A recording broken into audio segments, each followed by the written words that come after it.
I'm personally glad about all the discourse and the political conversations.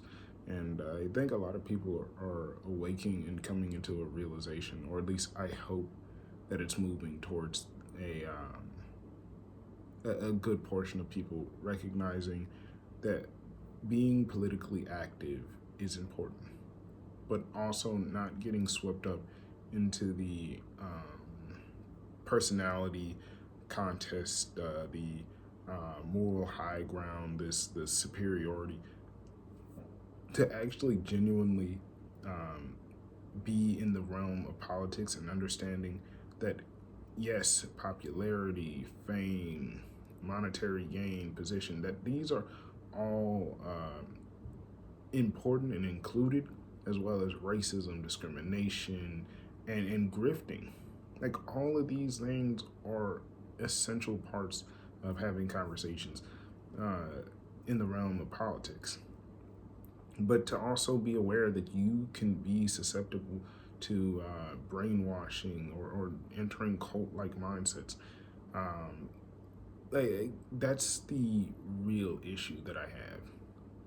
The liberalism is a whole bunch of brainwashing. And I am saying this as a leftist myself that yes, if you get so caught up on the identity politics, like if you cannot explain what your actual thoughts or opinions or feelings, what you're actually trying to accomplish, even if you were to remove the name and start calling me a conservative or start calling me, I don't know, a bronzeman, that if these things equate to what I'm actually looking for, universal health care, helping those impoverished get into a finer and better situation, um, lower cost for education, allowing people and children, young adults, access to start their lives without making extreme decisions and choices so early on before they are at a comfortable place to make those choices. Like I don't care what you call me. And I'm not hung up on the name itself, but I know a name can be important. But like at any time, I can say, you know what, I'm done with the team. I'm out of it. I don't want to do this anymore. The team or the club or the group or the gang or the cult is doing these things. I don't agree with it anymore. I thought I could change it. I can't change it. I'm leaving it. Most of this at this point is a cult that no one is willing to back out first. A game of chicken, and it doesn't need to be taken that serious. Now, is politics serious? Yeah, but it's not so serious to the point where uh, I believe that people necessarily have to die um, defending or being a part of the group. Like, I'm never going to look at it and be like, "There was such an inspiration to the liberal movement." I'm like, dude, you're a politician. You got paid to do this. You did your job. I don't want to clap or cheer at watching somebody um, do their job poorly and then just have to say yeah, or even if they did it all right. If I feel like celebrating or crying or whatever, I should not be coerced. I shouldn't uh, uh, at their funeral be disregarded and not allowed to say my actual grievances and my issues and talk about the negative things that I felt about that person. Like I think that that's not fair for me. That if this person um, did these things, that it should be open and should be able to address it and be like, oh well, they're dead, so I can't mock them or I can't talk about them. Like I think respectability politics is a bit strange. Um, like I have respect for people, and even that does include the dead, but me talking about what they did is not disrespect. You saying, "Oh well, If you don't like them or have anything positive to say, then don't go to that event is also a bit disrespectful and unfair to me. Because like this person had a profound interaction with my life, and I should not get to say this to the people that will then have this idea of this person being good or great, but cannot like account for this, or this might be a place of healing, or people might finally have the place or time to like open up on the trauma that this person has caused, and I'm not allowed to say it because you don't want to acknowledge that elephant in the room. Sounds like you are a co-conspirator.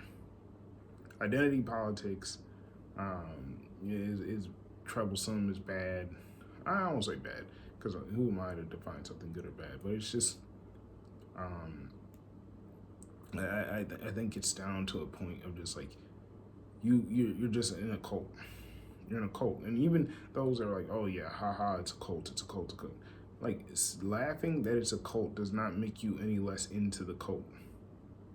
Like I think that you think it's meta to be like, oh, haha, yeah, this can be a cult, and everyone in here is a cult. Like people in the cult will say that, but unless you're actively not in the cult and recognize that this is a cult, I I hate to say it, but you're susceptible to be in that cult. Like even people in other cults probably laugh at other people in cults saying that how we are not in a cult and they're in a cult, and that's the irony. Like what I say is that like I'm very aware that I could be put into a cult. That's what makes me like hyper vigilant. I ask myself a set of questions: can I leave this voluntarily? If I choose to no longer want to be here, can I leave without any issue? Do I have to, am I able to get my money in a reasonable, timely manner back if I invest this and they said this is group, this is for everyone? Can I get money from this group relatively easy? Like I'm talking about a reasonable set of circumstance. Like okay, I filed some paperwork, I explain my reason, my reason feels good, I have proof that I can get money from this group. Will it actually be enough to satisfy, and how many times can I do it? What's barring me? What's some issues? What are some struggles? Or is everyone in the group doing relatively well? Are there some people who have never truly progressed financially, emotionally, mentally in this group? And so many times you could just ask these questions. I have never benefited so much from the Democratic Party. I've never really benefited from the Conservative Party. I've never benefited in this way directly because of their acts.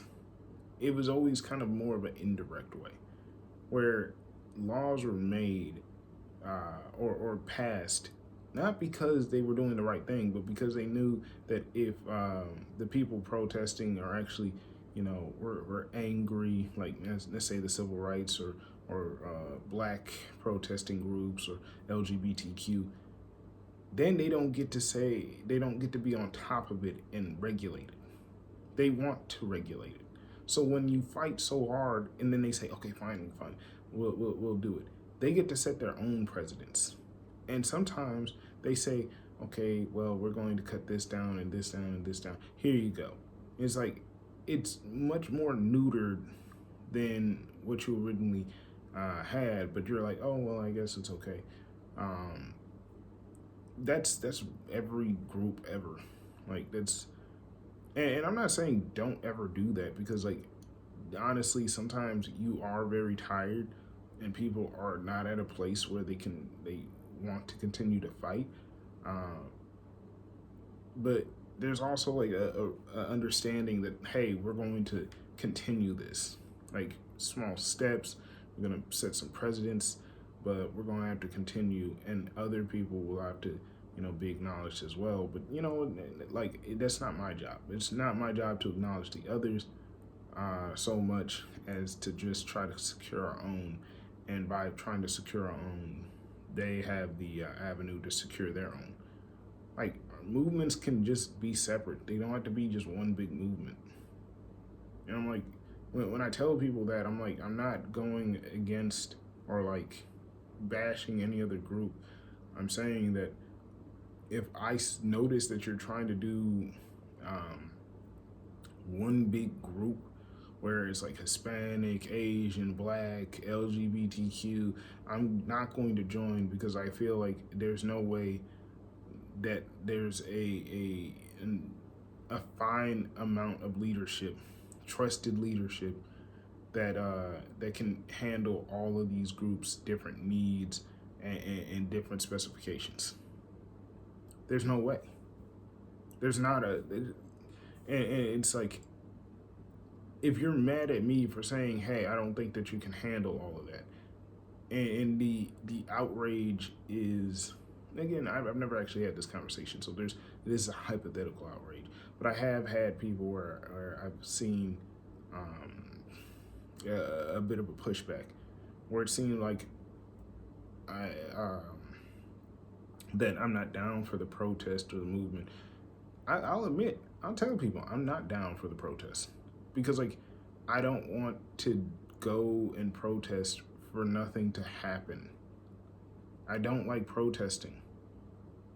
It's like I'll do it because like I there's something worth protesting, but protesting for nothing to happen, for the leadership to be confusing, for to put us all in the spotlight and relative danger is not important.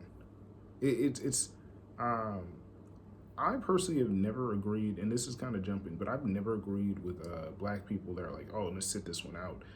I've never agreed with those black people, but there have been times where I have, not shied away, but moved away from a protest.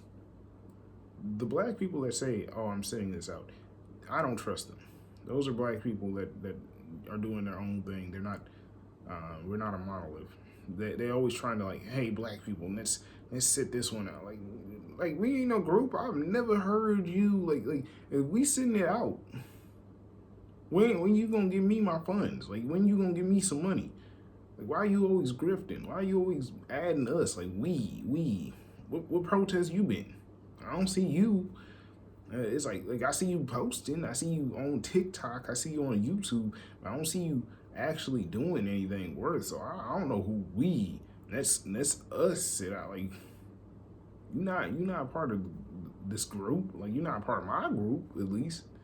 Like I'll protect you because like if they being anti-black, like yeah, I but I'm not doing that because of you. I'm doing that because you're black and I'm black.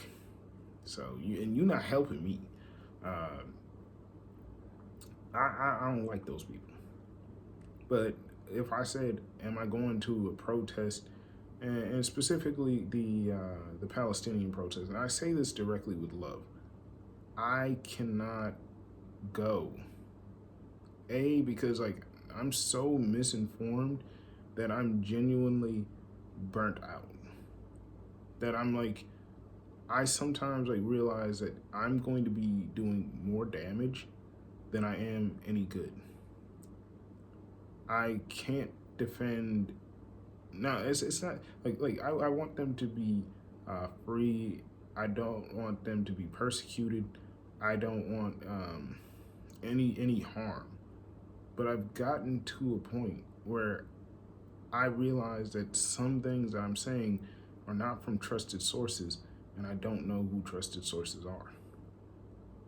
That I have been scammed so much that even the merchandise that I have could potentially be from ill-gotten gains and sources. And I feel like I'm winning when I realize I don't know who I got this from. That I just pick it from someone who said that they're with the movement, they're with the protest, or this person's brown or Middle Eastern looking to me, and I did not trust, I did not check or verify, and I'm not even sure. I just see a flag in there. I realize this is the same as the Black Lives Matter, where I don't know who you got this from, and it's, and then even when I show up to plead to the government, to say, government, please stop the support, call your congressman. I don't think that's gonna work. I don't think that's going to stop anything. Like I think that it sounds like a nice sentiment. It sounds like you're doing something, but it's like, if that's all it took, wouldn't it have worked maybe the first few times we tried it? Now it just seems like it goes back into the circle where it doesn't seem like it's engaging in anything. It's not that again, this isn't like an attack of the Palestinian people, or it's questioning where I actually lie in the movement, where I lie in any movement. Like I think like a key point of like all movements, or like you're just trying to get a whole bunch of people into them, but then there's so much misdirection, and it breeds the bad apples. It kind of breeds the same thing as the police force. It's like, okay, okay, we're all just going to be here and we're going to be under this leadership. It's like, do we all agree this leadership? No, yes. We're all just gonna assume you said yes, and then like no one really knows what's going on. So it breeds like subcategories, and then when you realize there's not really any sort of repercussions or ability to actually stay accountable, people are going to do wicked things because they're like, no one's going to find out. And until someone actually does start to, find out, there's a good while where people are just going to test the boundaries and do some horrendous things. And then it's like, okay, everyone disband the whole thing. And then it's like, well, we can't really do that. It causes more problems down the line. It's not as simple as you would think. It's like, why isn't it that simple? It's like, because it would make an economic disaster, or there's people that have come to these to idolize, or some like spiritual meaning, where I'm not saying that might not be the answer. It is getting the backing of the people to agree that's the answer. Because like if one were to just make decisions and say, okay, let's abolish this whole entity, well then, they get this either Messiah or Satan status, where it's like they're in this godhood or antichrist or devil, and it's like, no, this is just a person. Like, they're elected, they're put in this position to make these kind of tough choices, but like they're still dealing with the will of the people. But if we overdo it, where we put all of it essentially in this one person, or all of it like positive or negative, well then what's stopping them from saying, you know what, I am this godlike figure. You guys cannot understand or comprehend. You guys just say whatever and just bow to the whim. You guys didn't even want to do it, so here it is. And eventually it becomes corrupt and stifled, and people start to become aware. But regardless, I think that we would benefit from just a perspective that isn't as simple as we're saying. And if it is, then why isn't it being done? Maybe it's not out of ignorance. Maybe it's out of maliciousness. Who's exactly being malicious? Who has the benefit of being malicious? And then we can look at what are some things that are being done out of ignorance. Not because they're inhuman, but precisely because they're human. And then we could also see who is doing this out of fear. fear or love, where I say fear or love because it gets people do plenty of things because they love or protect something or want to be loved by something or are afraid of losing something or want to be feared by something. And there's a lot of subcategories of that. But a lot of people have something to gain or lose. And what that exactly is different to each and every individual. But it needs to be talked about. And that's the whole reason why there's a lot of jobs and categories and understanding to uh, the humanities. But if we keep this perpetual conversation where it just never seems to grow or change, and it's just like everyone's dumb, everyone's dumb. If you don't believe what I believe, you're dumb. You're just in a cult. It goes back into the cult-like mindset where there's nothing to engage, nowhere else to grow. One of the worst things is that I've had to walk away from so many friends because it's like the conversation stops being fruitful. They seem to have everything so figured out, and I say, okay, if you have everything figured out, why don't you strive for bigger things? Why don't you have much more of a desire to actually get on the center stage? Why don't people just have it click and connect? Why can't people just get it through their heads, as you say? Why?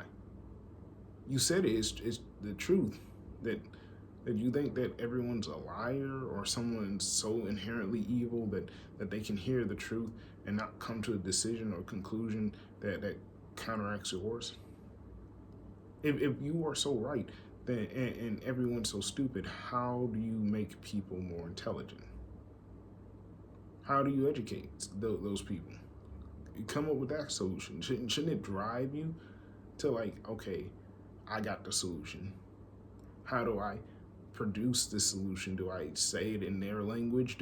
If you're so smart that you figured everything out, why don't you have all the abundant skills and useful things by yourself to be able to change the world and become the absolute ruler? Because the truth of the matter is that it's so much more. There's the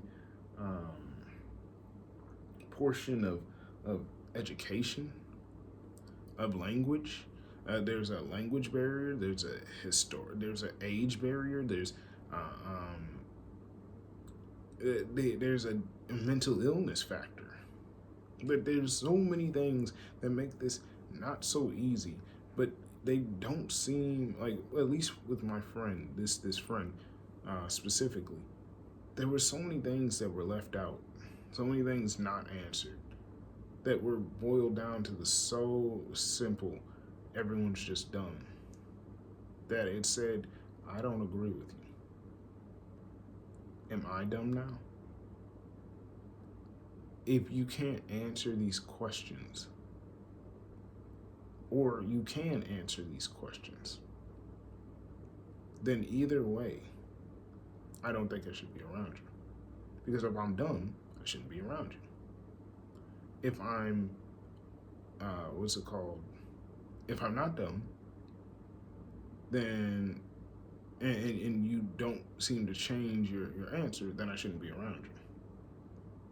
I'm going to force you, I'm going to put you in a place where it's not easy nor likable.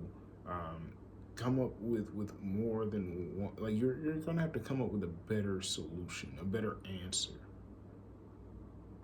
You're going to have to do more. People say, like, I won't say people say, but for what I see, that it's just, they get on social media, they talk, they post, or they go out and protest and talk and post. But usually it's just social media. But I don't see people actually putting their whole lives on the line. I think they become casualties because they're not really fully committed. Like, their identities, their kids, their livelihoods. They're not willing to improve every aspect of their life, so it's really hard for them to fall. It's one thing to watch somebody live a life and be truly, genuinely afraid of scandal and lies and manipulation. But many of the people that I see, or this supposed leader, um, they won't actually go out of their way to improve their lives or have a life worth living. They will continue to double down on their vices while while then trying to bypass it and say someone's trying to take me down, instead of just like, hey, you know what, I was a good man, I want to continue my good life. I've done mistakes, here are the mistakes, here are the things that I regret, and these things might be used against me, but I don't do this anymore, and here's the proof. Here's me showing you I don't do this anymore. I don't drink anymore, I don't smoke anymore. I've dedicated my life to this. My family like they adore me, they appreciate me, they're fully here all the way. Help me protect my family. I'm not going to use my family as a shield, but I cannot leave my family because my family is directly in the cross lines. Not because I play that way, but because others play that way. Here's the proof. I can't leave them alone. Here's the history. You've seen people lose their families to fire bombs and mysterious overdoses. And we've seen that historically. So here's the reason why I need the money. This is what the money is going towards. Here's a transparent bill on everything and all of my expenses. Here's what I'm trying to do. Once I have accomplished this, I can step down. And I will step down regardless of if the whole thing is defeated or not. You know why? Because if I'm there too long, if any person is there too long, then A, it says the movement's not working. B, it's saying the movement's working, but now I'm going to become power hungry and a bit of a dictator because I'm the one that everyone sees. I become the most trusted, and now I know I have this power and I have the potential to abuse it and no equal. So I start to demand the committees and have the people, and I get to pick the cabinets, which is the very thing that I was trying to fight against. Or C, it says, hey, it is working. Now I get to take a rest. I get to take a break, and I get to show you in a different capacity a good life. I can show you that, yeah, the life, the battle, and the fight that we were fighting for was worth fighting for. I'm getting to live with my family, and we get to heal and get better and enjoy the time we have together, and we can go peacefully. We did it. We did it. But everyone's not going to have the same exact thing. You got to fight for it. But it is possible to have it. Not keep working until, the battle is done. Not everyone's battle is the same. My battle is different from everyone else's battle. Like me, I'd give up. Like after a while, I have chosen even now to give up partially.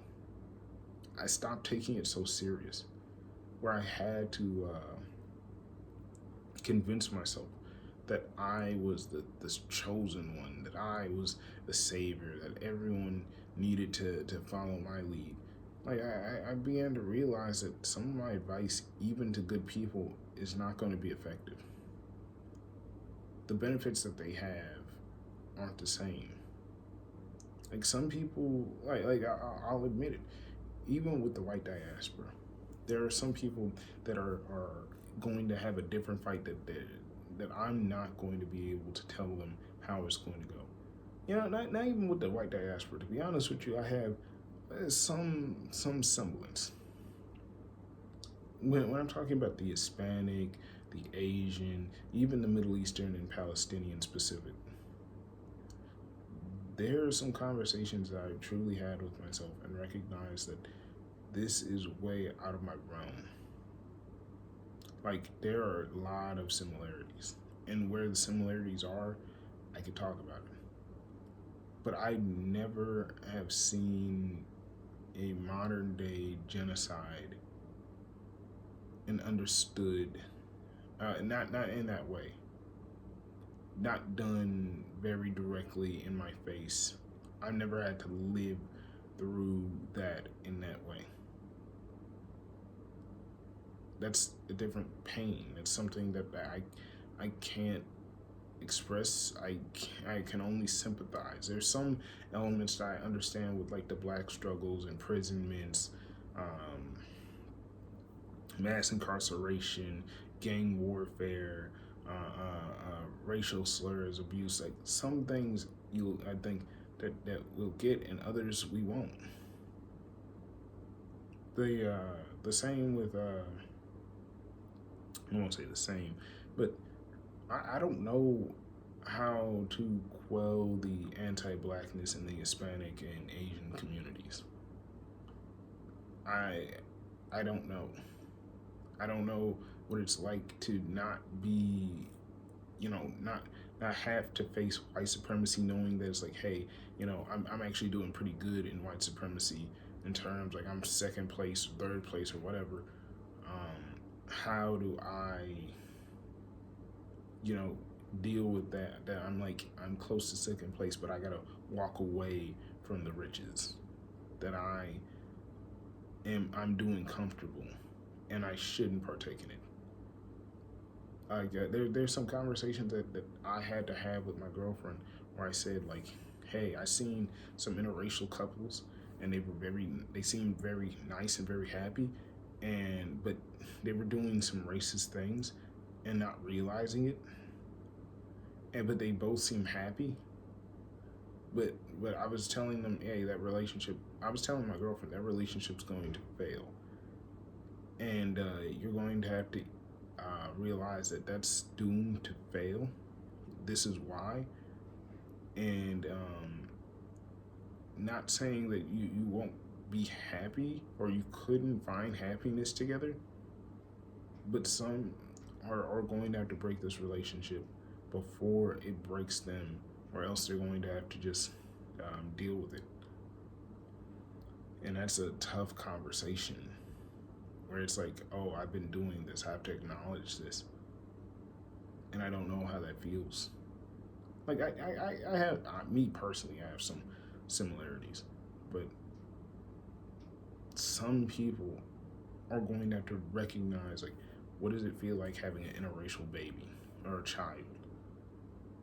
And I've been participating in racism and perpetuating stereotypes, and now I have this biracial child, and now I have to ask myself, oh, what do I do? How do I teach this person about their culture, their history, this thing?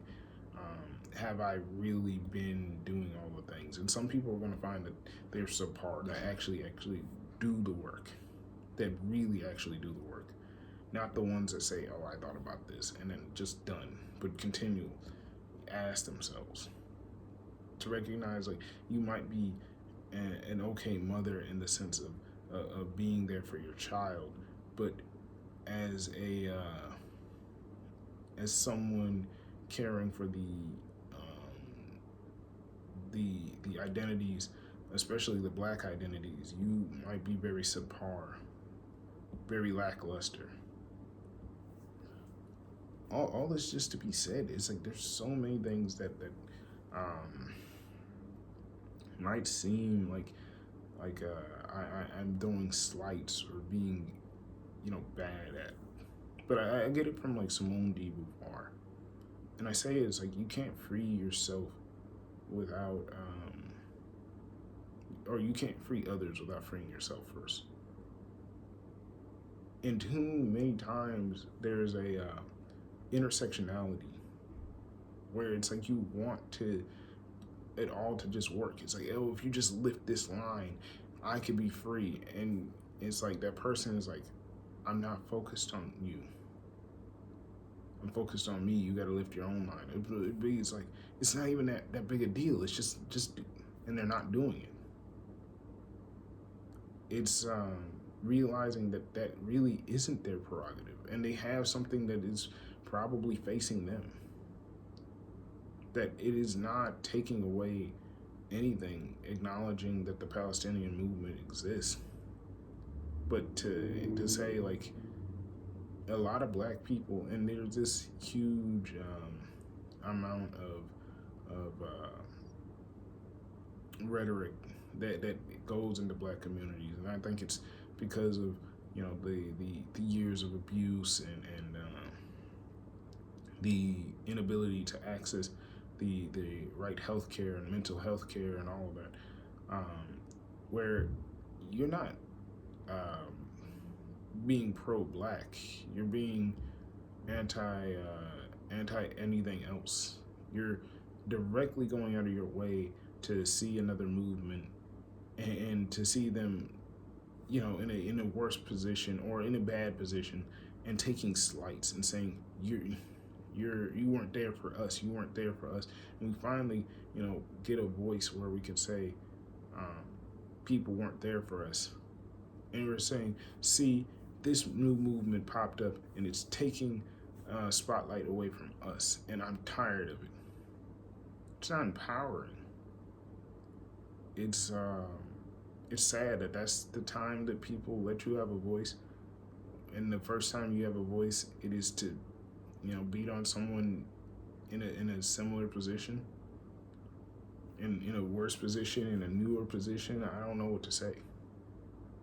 Now, again, I'm not saying that you have to involve yourself in these movements, nor do I agree that if you're not informed, you should. And heck, I'm not even going to do it. It's not because I don't have love or appreciation for the culture or the history, but I know that for me, I do better by helping myself, and then having something to even communicate with, where people can go, okay, let me talk to actual black leadership, or let me get what have you been doing? How have you been doing it? Can you give me some tools and advice? Rather than everyone sitting there, no more picket signs. Mr. Krabs is in there. Mr. Krabs is unfair. Like we're doing that for like days and days and days. It's like, and it hasn't stopped. Like I'm like, I don't want to keep doing this. I don't want to keep going to. And it's going to hit me. Like I'm fully aware that there's nothing I can do to avoid being impacted. I'm not avoiding the consequences nor the disturbing conversation. I fully hear and receive these the terrible things that have gone on. But in order to also have a conversation, I have to admit and be authentic enough to admit that some things I truly can't help you with.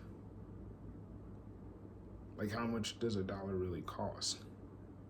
It's one thing to make a story or to say, like, hey, God or the homeless man, saying, hey, I just need $1, and you actually having $1 and refusing to give the $1 to the homeless man, aka God. But I also believe that it's important to, like, hey, I go to a grocery store and a homeless man asks me for $1, and I say that, I'm sorry, sir, I don't have $1 to spare. I don't think God will come out there and send you to hell. It's like, oh, you have $1. Do you really have $1 to spare? When you actually think about it, and like, this would put me in a really bad position. To say like, oh, well, this is God. Like, if you say that every single time,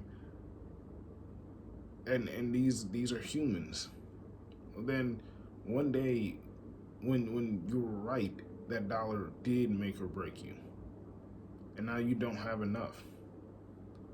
You want a heroic story of like, oh, okay, God's gonna come out of nowhere and give me the amount of money plus more, but I don't think that's what God would do.